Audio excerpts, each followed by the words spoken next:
Bessiat Alishmaya, avec l'aide du ciel, on va voir ensemble aujourd'hui, avec la grâce du ciel, un sujet extrêmement important. Il y a en fait un point que je vais essayer d'aborder avec vous maintenant. En fait, c'est un point qui est abordé donc dans le livre le Aleph-Bet de la vie, qui n'existe pas en français.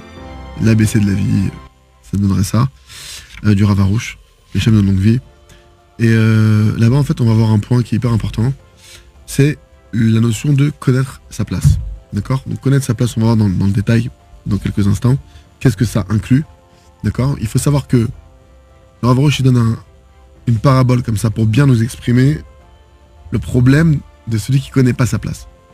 Imaginez maintenant que devant nous, carte au trésor, hyper bien détaillée.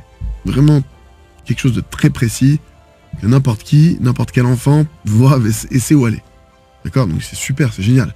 J'ai la carte au trésor, j'ai toutes les étapes de la carte au trésor, chaque détail, là je vois la rivière, je vois tout ce qui peut composer, les cachettes secrètes, etc., etc.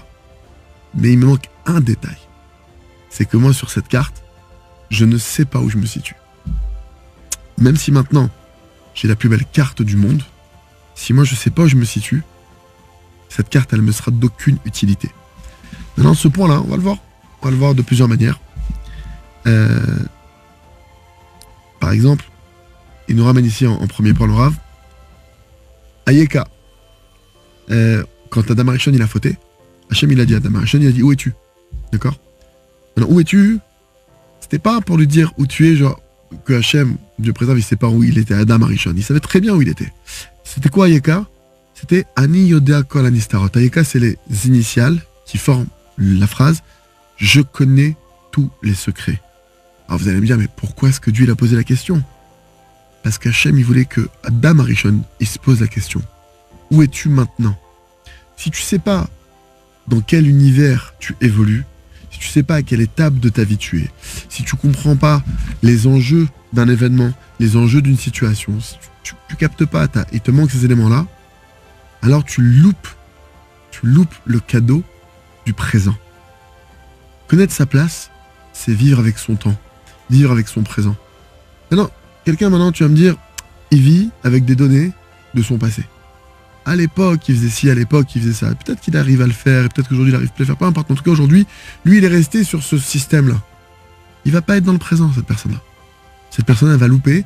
Peut-être que dans le passé, Hachem, il a voulu que tu aies telle situation. Mais maintenant, dans ce présent que tu vis, dans le cadeau qu'Hachem, il t'envoie le présent, d'accord ? C'est pas pour rien qu'on dit que c'est un présent, c'est un cadeau, c'est la même chose. Hachem, il est en train de t'envoyer un cadeau.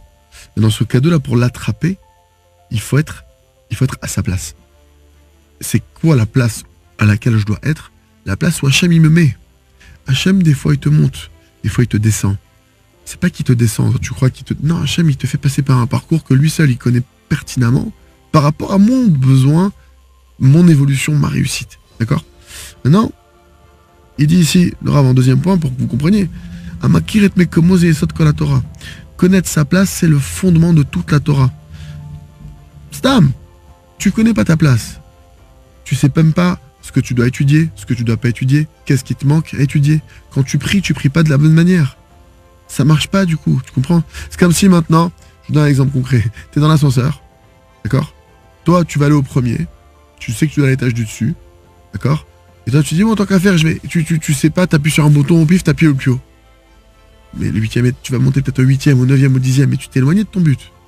Le fait de pas savoir viser où tu dois aller, c'est-à-dire connaître sa place, c'est je sais où je suis, je sais où je dois aller. Donc j'arrive à me positionner.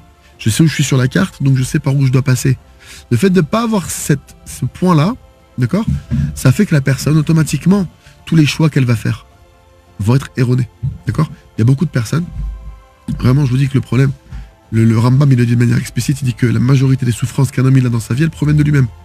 Vous allez me dire, mais attendez, comment c'est possible? Non, moi, j'ai pas envie de souffrir. Le problème, c'est que Hachem, il a prévu un chemin, d'accord, pour chacun d'entre nous. Maintenant, le chemin qu'Hachem, il a prévu pour moi, c'est le meilleur chemin qui soit. Maintenant, moi, ce chemin-là, je suis obligé d'admettre une chose. Je le connais pas. Je le connais pas. C'est sûr que j'ai une idée de la vie que je voudrais, j'ai des aspirations, j'ai des goûts, il y a des choses que je préfère à d'autres. D'accord, c'est vrai. Mais concrètement parlant, personne ne sait par où il doit passer. Personne ne sait. Au point que, je crois que c'est avec Rabbi Akiva, il y a un empereur qui lui a dit, une fois il a croisé, et il a dit, où tu vas? Il a dit, je sais pas. L'empereur a dit, quoi, tu te moques de moi? Mettez-le en prison. Il l'a mis en prison. Au bout de 2 jours, il l'a ressorti. C'était un grand sage, il a dit, je ressors. Et il a dit, je comprends pas, je te demande où tu vas, tu te moques de moi, tu me dis, je sais pas où je vais. Il lui a répondu, la preuve, que je savais pas où j'allais, je me suis retrouvé en prison pendant 2 jours.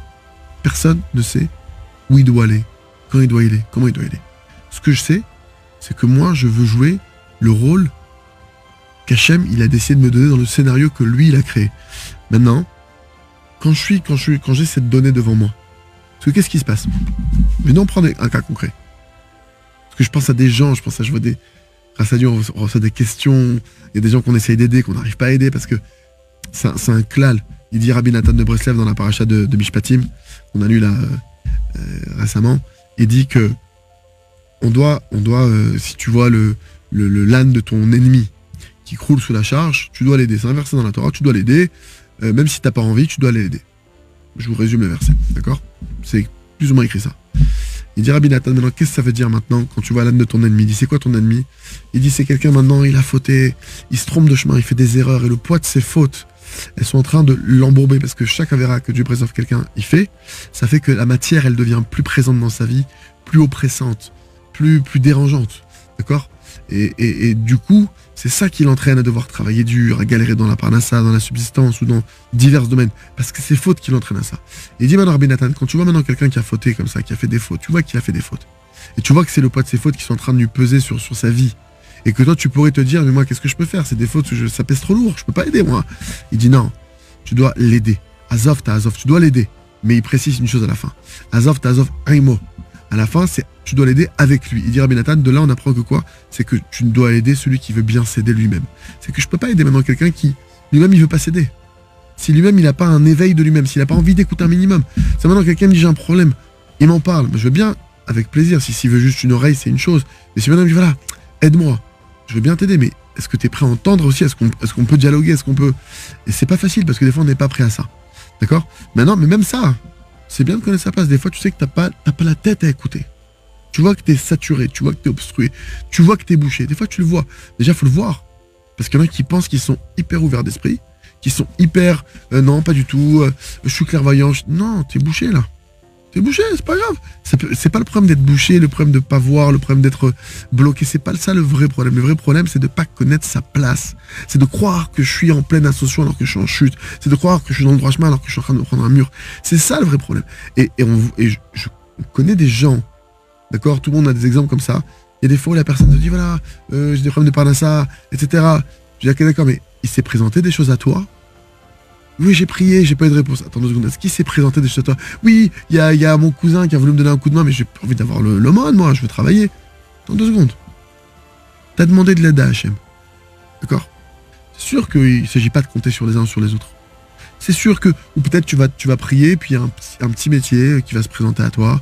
Qu'un rapport avec ton domaine, tu dis mais moi je voudrais travailler là-dedans. 2 secondes. Est-ce que tu sais pas où tu dois passer? Est-ce que tu as mieux à proposer? Parce que de fermer une porte, c'est facile. Mais quand on ferme une porte, on sait pas quand est-ce que ça va se rouvrir derrière. C'est pour ça qu'on fait chez la trave. Je vais pas en parler maintenant, mais connaître sa place aussi, savoir que tu as besoin de ton rave. C'est pas toi le rave. La preuve, c'est que toi, en étant le rave, regarde où tu t'es mis. Je suis bloqué, je peux te parler à ça. Ou même des cas de shidduchim, les gens ils veulent se marier. Mais ils refusent des gens, pour des raisons complètement infondées. Oui, parce que moi, je dis, on a des cas de fous. Des personnes qui nous disent, moi, si la personne ne fait pas 1m76, je ne la rencontre pas. Oui, d'accord, mais ça, c'est des critères, on n'en finit pas. Vous voyez ce que je veux dire? Et puis c'est des critères qui ne sont pas fondés. Il y a des personnes, ils vont dire, moi, je veux une petite. Mais d'où ça sort ces critères? Je veux bien maintenant que tu as rencontré la personne, t'es gêné, il y a un problème, t'en parles à ton rave, je veux bien. Mais de là même pas vouloir rencontrer, de là même pas vouloir donner la chance au produit, entre guillemets, si on peut dire. Ça, c'est parce que maintenant, il y a un problème de connaître sa place. Et connaître sa place dans ce cas présent, c'est avoir l'humilité de savoir que je ne sais pas où je dois aller. Je ne sais pas. Je sais pas qu'est-ce qu'il y a de mieux pour moi. Je sais pas qu'est-ce que Hachem a prévu pour moi. C'est à d'accepter cette vérité, d'accepter cette réalité. Le Créateur, il sait mieux que moi. Le Créateur, il sait mieux que moi. Le Créateur, il me fait passer par l'endroit où je dois passer, par le meilleur endroit où je dois passer. Ok, je dis, moi, cet endroit, il me fait pas kiffer. il te fait pas kiffer, je comprends. C'est pourtant le meilleur endroit. Tu vois pas en quoi c'est bien, ok. Il n'y a pas de problème, ça, t'as le droit de me dire, je suis dans une situation où je ne vois pas la lumière, ok. Sur ça, on peut pas t'en vouloir. Par contre, je suis dans une situation où j'en ai ras-le-bol, et j'en ai marre, et je ne veux pas, et je m'oppose. Ça va pas marcher. Le bras de fer avec Akadosh Baruch Hu, il est perdu d'avance. Maintenant, c'est pour ça que c'est important de connaître sa place. Tu vois qu'Hachem, il t'envoie un message une fois, deux fois, trois fois, il t'a fermé la porte une fois, deux fois, trois fois. Tu comprends, il veut pas que tu fasses ce métier te bouche, cette voie que tu veux prendre, il te l'ouvre pas. Il y a des choses que, alors, encore une fois, vous pouvez me dire, mais alors, des fois, on commence à voir, ok, commence à voir, tu fais chez la trave. Tu te remets à ce qu'Hachem, il a demandé, Hachem, il t'a dit, tu dois avoir un rave, qui va être ton guide, qui va t'éclairer, tu lui poses ta question. Voilà, ce travail, il est bloqué, ce travail, il est bouché. Est-ce que je dois m'entêter ou pas? Peut-être. Et là, maintenant, t'as les mouna avant d'aller voir le rave, tu demandes à Hachem, mon Dieu, mets-lui le mot dans la bouche, aide-moi à accepter ce que le rave va me dire, aide-moi à pas chercher à convaincre le rave, que j'ai raison. Non, aide-moi à poser mon problème au rave et d'être prêt à accepter ce qu'il va me dire. Connaître sa place. Et c'est dur de connaître sa place. Mais connaître sa place, ça peut commencer par savoir que je suis pas au niveau d'accepter d'avoir un rave. Et de là, parce que tu vas connaître ta place, tu peux commencer à prier. Il faut savoir que tant que quelqu'un ne connaît pas sa place, la prière qu'il fait, elle est mensongère, elle n'est pas adaptée. T'es au premier étage, tu dis, mon Dieu, aide-moi à passer à l'étage du dessus, je veux monter au 8e. Mais t'es pas au 7e pour monter au 8e, tu te trompes d'étage. Ta prière, elle peut même pas monter, parce que tu dis, tu demandes une demande qui n'est pas adaptée à ton niveau. Parce que tu veux pas voir où t'en es. Déjà, mon Dieu, aide-moi à voir où j'en suis. S'il te plaît, maître du monde, de faire une file à Hachem, maître du monde, aide-moi à savoir où j'en suis. Je ne veux pas me voiler la face. Je n'ai pas envie de me mentir. J'ai pas envie de croire que je suis quelque chose ou que je suis rien ou j'ai pas envie d'être dans l'illusion. Aide-moi à sortir de l'imaginaire. Aide-moi à vivre avec toi. Aide-moi à voir tes messages. Aide-moi à pas me voiler la face devant tes messages. Aide-moi à chercher. Aide-moi à accepter quand c'est même si dur pour moi de m'accepter ta volonté. Aide-moi à accepter que je comprends pas tout. Je demande à Hachem, Kepchuto, je demande maître du monde. Donne-moi ce minimum d'humilité de savoir que je suis rien devant toi et que tu sais mieux que moi. Aide-moi à pas savoir que je suis... Moi, il n'y a que ça et je veux que ça. Non, ton rave, il t'a dit. Hachem, il t'a dit d'avoir un rave. Et ton rave, il t'a dit, Michael, tu vas là et nulle part ailleurs. Là, je te dis, ok, il n'y a pas de problème. Il n'y a pas de problème. Mais si maintenant, toi, t'as décidé, et c'est ça le problème, c'est que quand toi, tu décides de dire, je veux cette fille et pas une autre, je veux ce travail et pas un autre, je veux ça et pas un autre, et que c'est écrit nulle part, c'est pas ton rave qui te l'a dit. La Torah, elle l'a pas dit. Hachem, il te l'a pas dit. Tu décrètes ce qu'il y aura de mieux pour toi, alors tu te prends pour Dieu. Et c'est là où tout le problème, il démarre. C'est-à-dire que quand tu pries, en fait, tu te pries à toi-même. Tu dis, Bichlal, tu pries même plus. Dans une situation pareille, tu pries même plus. Puisque tu penses que tu es à un niveau où c'est toi qui décides. Et c'est là où démarre tout le problème. Tu connais pas ta place, donc tu crois que tu te mets à faire des choix qui sont pas les tiens. Tu crois que tu prends une destination, mais c'est pas toi qui prends une destination. Non, Hachem, il te laisse faire. Hachem, dans sa grande humilité, il te laisse croire. C'est libre arbitre. On a tous le libre arbitre. Mais c'est déjà demander à Hachem. Aide-moi, comme dit le Rav, c'est la base de la Torah. Après, il dit ici, il dit l'exigence minimale, d'accord, la plus minimale que le Créateur il a envers l'homme. L'exigence minimale qu'Hachem il attend de nous, le minimum qu'il attend de nous.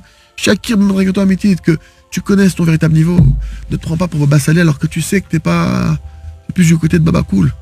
Ne te prends pas pour ce que t'es pas. Ou ne te prends pas non plus pour je suis le plus grand rachat du monde. Arrête, c'est bon. Arrête avec ce scénario qui se répète. Je suis un pourri, j'y arriverai jamais, je suis nul. Arrête. Déjà même là tu te prends pour qui? Ça veut dire je suis nul, c'est-à-dire quoi t'es nul? Dieu il te fait réussir, Dieu il te fait rater. Dieu t'a pas fait réussir jusqu'à maintenant, c'est adhère, mais je crois que c'est toi. Même demain tu réussis, je crois que ça va être toi. C'est pas toi qui rate, c'est pas toi qui réussis, toi tu fais que vouloir et qu'essayer. Maintenant, pourquoi est-ce que Hachem il te fait rater? Ah ben là on commence à rentrer dans une vraie question. Pourquoi est-ce que Hachem il te fait réussir? Et là il te fait rater d'un coup. Ok, on commence à rentrer dans ce qu'on appelle la Sugia. D'accord? Tu commences à étudier, tu rentres dans la profondeur de la page de Talmud qui est en train de te faire vivre dans ta vie. On étudie la Torah parce que c'est comme ça qu'après on est censé décortiquer notre propre vie. Comme tu étudies une page de Gemara, tu rentres dans les questions, les réponses, les questionnements, les différences, les distinctions, les questions, réponses, que tu rentres en profondeur de qu'est-ce qu'ils ont voulu dire et pourquoi on a conclu comme ça et pourquoi c'est écrit ça. Tu rentres vraiment dans un questionnement, dans un approfondissement, parce que le but c'est que dans ta vie tu vas rentrer là-dedans. Il n'y a rien de pachout. Tout est orchestré par Hachem, avec une intelligence suprême, avec une minutie suprême. Et Hachem, il sait pourquoi il te fait passer par chaque endroit.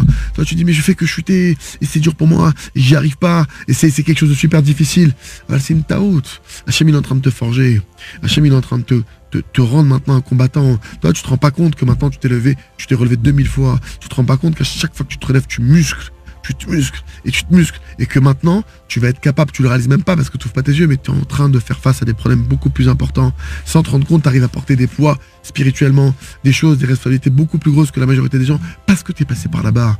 Et aujourd'hui, quand tu commences à prendre conscience de ça, tu m'attends 2 secondes. Ok, t'as galéré, mais regarde maintenant aujourd'hui. Regarde ce que ça a développé en toi. Regarde que maintenant, tu es prêt à aider 1000 personnes, 2000 personnes, tu es prêt à prendre une famille à charge, tu es prêt à te battre pour une personne, tu es prêt à soulever des montagnes pour si. Regarde ce que ça a déclenché en toi, regarde ce que ça a déployé en toi. Là, tu vois, c'est vrai que c'est grâce à ça. Le truc, il est là, c'est que connaître sa place, le scénario, c'est pas toi qui le crée.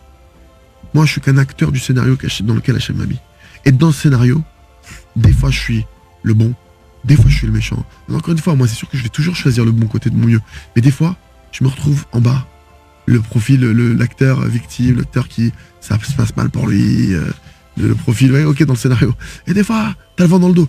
Mais tout ça, c'est que des scénarios qu'Hachem il te fait vivre parce qu'il veut te faire avancer, il veut t'amener à quelque chose. Toi, déjà, Hachem veut que tu connaisses ta place. Regarde des choses. Je te fais vivre des choses pour que tu prennes conscience. Tu vois que t'es tombé là. Ah, tu crois que t'étais le grand tzaddik de la génération. T'es tombé là. Alors, c'est ça les tzadikim. Les tzadikim, ils connaissent leur place. Les tzadikim, ils savent que sur l'aide d'Hachem, ils peuvent réussir. C'est ça toute l'erreur. Et que ton erreur de départ, c'était pas forcément... Les gens disent, mais je suis un rachat. Non, ton erreur de départ, c'est que tu croyais que tu pouvais t'en sortir sans Hachem. Alors que c'est ça, tout l'enseignement qu'on vient sur cette terre, c'est pour comprendre une seule chose. En od milvado, il n'y a rien en dehors de Dieu. On est venu pour comprendre ça. Il n'y a pas d'autre enseignement. C'est-à-dire que, il y a la Emouna, connaître Hachem, comprendre Hachem, selon ce qu'il veut bien qu'on comprenne, évidemment. Je ne parle pas de comprendre Hachem dans son essence, c'est des choses qu'on ne peut pas, il y a des choses qu'on ne pourra jamais comprendre. D'accord? Hachem, il y a des choses que lui veut nous faire comprendre, des messages qu'il veut nous faire passer. Ça, je le recherche. Et je peux vous dire que c'est le bonheur le plus intense qui existe sur cette terre, le bien le plus précieux qui existe sur cette terre, c'est de connaître Hachem. Tu peux me dire maintenant, Béhémet, tu proposes à quelqu'un qui a conscience de ce que c'est que connaître Hachem, de voir Hachem, de vivre avec Hachem, de ressentir Hachem. Tu dis à cette personne maintenant, je vais te donner 1 milliard. Béhémet, je parle de quelqu'un qui a vraiment connu un tout petit peu, ne serait-ce que de proximité avec Dieu, mais même pas c'est une question pour lui. Et Béhémet, j'exagère pas.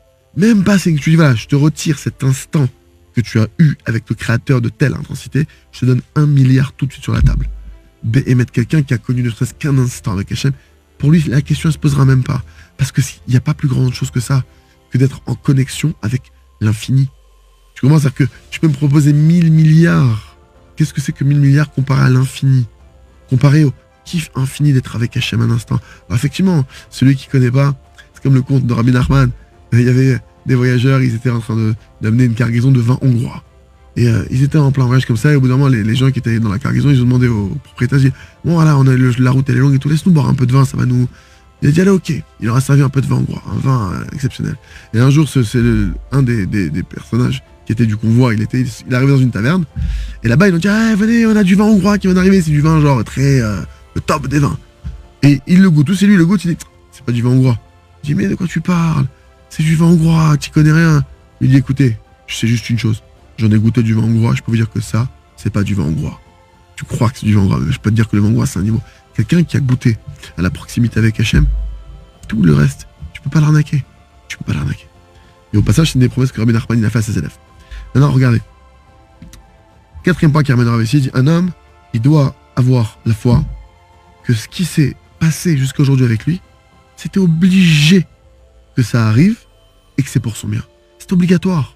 C'est-à-dire que c'est pas, tu dois pas savoir dire, oh, Hachem, il a fait des choses, ça aurait pu se passer autrement. Non, ça pouvait pas se passer autrement. C'était ton chemin. Je parle pas de ton futur maintenant.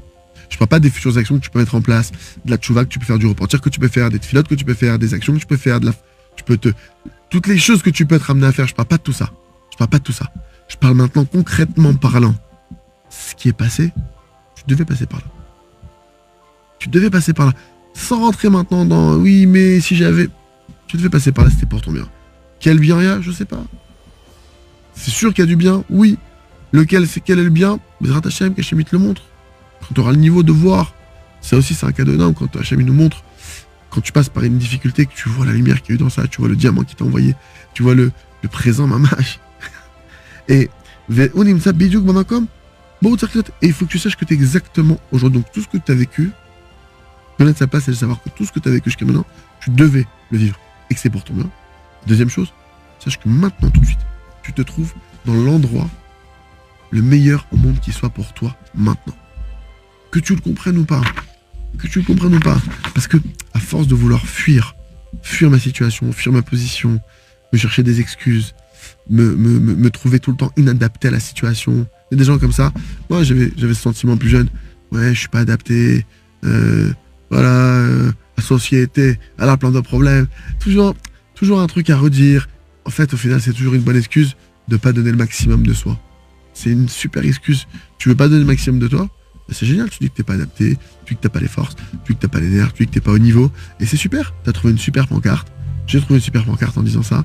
Je me suis super bien caché. J'ai une super excuse, tu comprends. Là, je vais pas faire cette chose-là parce que c'est trop pour moi, parce que j'en peux plus, parce que, etc. Il n'y a pas de... La situation dans laquelle je suis, c'est la meilleure qui soit pour moi. Maintenant, il ramène en cinquième position, au cinquième point, que la question qu'il a posée donc à Hachem, Madame Rishon, où es-tu?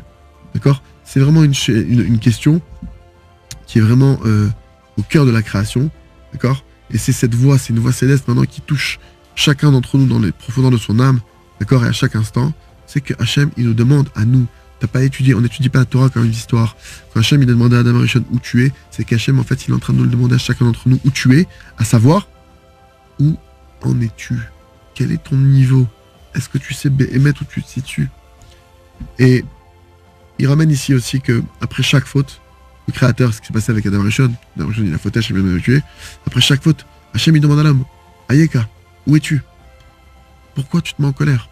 Pareil, quand Caïn, il a fauté, et que son corban, son sacrifice n'a pas été accepté, il s'est mis en colère, et Haralach, il était énervé, etc. Je me dis, pourquoi tu te mets en colère?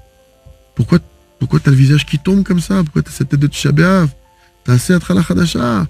Renouvelle-toi, redémarre. Ok, t'as fait un essai, ok, t'as eu un échec. C'est pas un échec, c'est là tout le problème, c'est que toi tu vois un échec, mais c'est un apprentissage.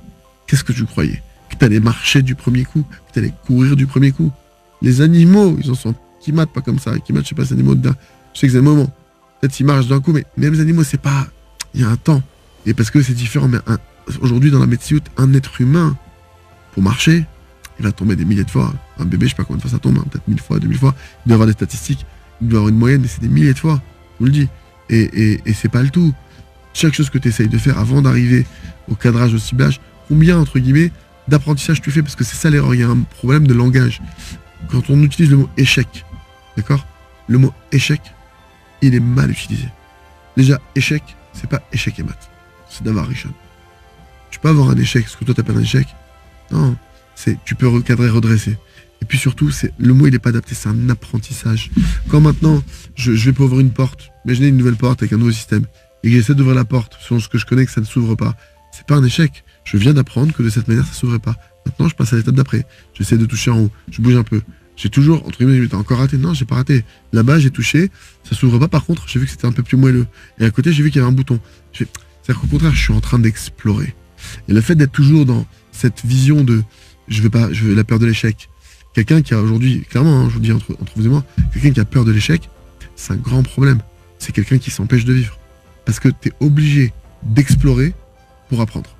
Ça passe forcément par une phase d'exploration. C'est comme si tu me dis, moi je marche pas, si jamais je dois tomber, je vais pas marcher. Sache que tu marcheras jamais. Les bébés ils explorent, ils essayent, ils se relèvent, ils repartent, ils explorent. Regardez un enfant comment c'est. L'enfant, si tu veux, s'il a cette pureté, cette naïveté, qu'on doit garder même en tant qu'adulte. Donc des fois, quand on a été adulte, on arrive adulte, on s'éloigne de ça, on reprend les bébés. Et c'est pas pour ça qu'Hachem me donne des bébés, il donne des enfants. Pourquoi je repasse par ça? Ça y est, moi je suis passé cette étape. Hachem veut que tu vois comment l'enfant il découvre le monde, tu vois comment il mange ses pieds. C'est un truc de fou, il mange ses pieds, il mange ses mains, tout ce qu'il voit par terre, des fois des trucs horribles. L'enfant, il explore. L'enfant, il s'autorise à explorer. Et c'est comme ça qu'il apprend. Et c'est comme ça que tu as appris, c'est comme ça que j'ai appris.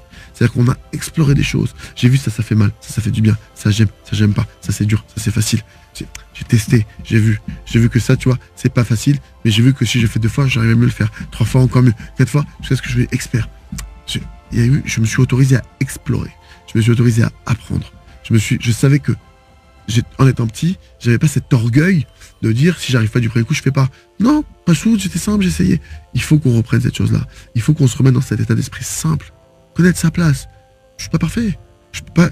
Il y a plein de gens qui disent, pourquoi tu commences pas à faire telle chose? Voilà, parce que je suis pas arrivé à ce niveau-là. Mais pour arriver à ce niveau-là, il faut s'être entraîné pendant des dizaines de fois. Il faut que tu l'aies pratiqué pendant des centaines de fois. Il faut que tu aies fait des heures et des heures et des heures. Tu as pratiqué, tu as essayé, tu t'es entraîné, tu es revenu pratiquer, essayer. Pour arriver à ce niveau-là. Mais non, toi tu dis quoi? Non, moi je vais arriver à ce niveau-là sans rien faire. Ou du premier coup. C'est irréaliste. Encore une fois, connaître sa place. Et donc ce qu'il faut pas oublier, c'est de faire comme les enfants. Les enfants, c'est incroyable. Tu vois l'enfant, il tombe. La seconde après, il pleure, truc. Après, il oublie, il passe à autre chose. Il recommence. Tu dis, mais attends, dis-moi, tu viens de tomber, truc et tout. L'enfant, ça peut arriver qu'un enfant, il monte sur un rebord, il tombe, il s'éclate, il se fait mal. Il remonte sur le rebord 2 secondes après. L'enfant, il se renouvelle complètement. Ça, il faut apprendre des enfants. De pas oublier ce passé. Le fait de se renouveler, c'est t'oublies ton passé, c'est tu redémarres. Tu redémarres, c'est tout. Il n'y a pas de oui, mais là, ça m'a fait mal. Tu redémarres. T'apprends, t'as une conscience d'adulte. C'est-à-dire, tu vas apprendre des erreurs qui ont pu être faites. Après, il dit ici en 7e point, connaître sa place, ça veut dire que tu dois connaître ta volonté intérieure bien. Et pas, tu dois pas maintenant voir ce qui t'arrive. C'est-à-dire que toi, tu dois savoir que moi, je me détermine et je suis défini par ce que je veux profondément. C'est ma volonté intérieure. Je veux le bien, j'aspire au bien, j'essaie de faire du bien, je suis là à vouloir, à essayer, je prie, je me débat. Ça, c'est ce qui compte. Maintenant, tu me dis les résultats, mais t'es pas là, t'es encore loin, tu fais des erreurs, etc. T'as raison. Mais moi, ce qui va maintenant déterminer les choses, et ce qui va maintenant ma place à moi, c'est pas au niveau du résultat. Le résultat, c'est une conséquence. Le résultat, Hachem, il peut te le donner au dernier instant quand il sait que t'es prêt. Des fois, il te donne pas parce qu'il dit si je lui donne trop tôt, alors qu'il mériterait de voir le résultat, il va s'arrêter en chemin. Donc, le résultat, ça va être selon les uns et les autres, il y en a qui vont arriver plus rapidement que d'autres, etc. Tu peux pas vraiment te baser par rapport au résultat. Par contre, il n'y a rien qui peut te tenir devant la volonté. Et toi, tu sais que ta volonté, elle est là. Je me bats pour volonté. J'ai réessayé des fois, la personne, rien que d'essayer un tout petit peu, je dis, mais c'est rien, t'as essayé un tout petit peu. Oui, mais lui, à son niveau, pour se remettre en selle, pour réessayer un petit peu, ça lui a demandé de dépasser 3 montagnes. Alors que toi, qui viens avec ta pseudo-volonté puissante, pour toi, c'est même pas une petite aiguille que tu déplaces. Donc, ne regarde pas le résultat. Le résultat, il appartient à Hachem. C'est écrit dans les Pirkei Avot. C'est pas à toi de finir le travail. Pourquoi? Parce que maintenant, selon ton tikkun, selon tes forces, selon ta réparation, et ben ce travail-là, et ben si tu veux, c'est pas le même. Maintenant, par contre, là où on a un truc, et ça me concerne, c'est ma volonté. Après, il ramène ici, Ayeka, toujours ce où es-tu, d'accord? Ça veut dire, on doit arriver à la distinction que le mauvais penchant que j'ai en moi, d'accord? En réalité, c'est qu'une écorce. Je dis, mais c'est en moi. Nahon, mais c'est qu'une écorce. Le fruit, c'est en lui l'écorce, ça fait partie de lui. C'est vrai. Mais ça reste superficiel. Et ça entoure, d'accord? Et ça cache, qu'est-ce que ça cache? La bonne volonté qui est en toi, qui est en moi, qui est le moi véritable. Le moi véritable, c'est pas le moi qui fait des erreurs. Le moi véritable, c'est pas le moi qui fait des péchés, qui fait des fautes. Le moi véritable, c'est pas celui qui, encore une fois, il est retombé, encore une fois, il n'arrive pas, il a plus envie. Le moi véritable, c'est cette volonté profonde qui vient de mon âme, qui me demande, qui m'exige, fais le bien, j'ai envie de faire le bien. Et encore une fois, si on demande à n'importe qui, est-ce que tu as envie d'être une bonne personne ou une mauvaise personne? Je parle pas des gens à qui on a lavé le cerveau. Je parle pas des gens qui sont complètement détournés de toute, qui sont tellement corrompus que je parle de la majorité de l'humanité. Stam, comme ça, tu viens naïvement, tu poses la question. Tu veux être un bon père ou un mauvais père? Tu veux être une bonne mère ou une mauvaise mère? Tu veux être une bonne personne ou une mauvaise personne? N'importe qui, sans exception, te répondra, je vais être une bonne personne. Ça, c'est le toi véritable. Ça, c'est la partie divine qui est en toi. Ça, c'est le souffle divin qui est en toi. Et cette partie-là, elle est que positive. Mais dans le reste, c'est un parcours. Tu passes par des filtres, par des choses par lesquelles Hachem sait que tu dois passer. Évidemment, tu te jettes pas toi dedans, mais dis, je fais de mon mieux, mais il m'arrive ça. Ok. 9e point qui ramène ici, c'est une fois quand c'est seulement quand un homme il connaît son niveau, d'accord, qu'il a, donc à savoir que tu dois savoir que tu as un mauvais penchant, d'accord, et que tu es en danger. C'est uniquement quand tu prends conscience que tu as un mauvais penchant qui est en toi et que tes bémets en danger, c'est pas de la rigolade, c'est pas je gère, je maîtrise, non mais moi vous me connaissez pas, moi Pas du tout. J'ai un mauvais penchant en moi. Et si j'ai un mauvais penchant en moi, ça veut dire qu'en moi, j'ai une partie, une tendance qui est dangereuse, qui est ma marche dangereuse. Dès l'instant où je prends conscience de ça, alors il dit, tu commences à prier du plus profond de ton cœur. Et parce que maintenant tu commences à prier du plus profond de ton cœur, tu vas commencer à avoir des résultats. Quand tu entends que quelqu'un, Dieu préserve, il a fait une grave erreur, d'accord? Il faut savoir que plus quelqu'un il est grand, et plus son mauvais penchant il est grand.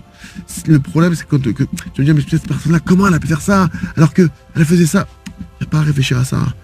Il n'y a pas à réfléchir. Ce que je sais, c'est que maintenant, quelqu'un qui ne connaît pas sa place, il ne se met pas à hurler comme il faut, il ne se met pas à crier comme il faut devant Hachem, à supplier comme il faut devant Hachem, alors il ne va pas recevoir l'aide dont il a besoin pour sortir du problème dans lequel il est. Et du coup, forcément, il n'a pas eu les forces, il n'a pas eu l'aide suffisante pour sortir de là où il était. D'accord? À émettre la vérité et la foi, d'accord? C'est le 10e point. C'est comme un homme et une femme. C'est impossible de les séparer l'un de l'autre. La vérité et la foi. C'est pourquoi c'est impossible de mériter d'avoir la émouna parfaite sans connaître sa place et son niveau véritable, authentique. La vérité, où t'en es. Le vrai point où t'en es. Il ramène en 11e point, parle avec Hachem depuis ton endroit véritable. Ne viens pas avec Hachem en disant, mon Dieu, aide-moi à être mon cher Rabbeinu.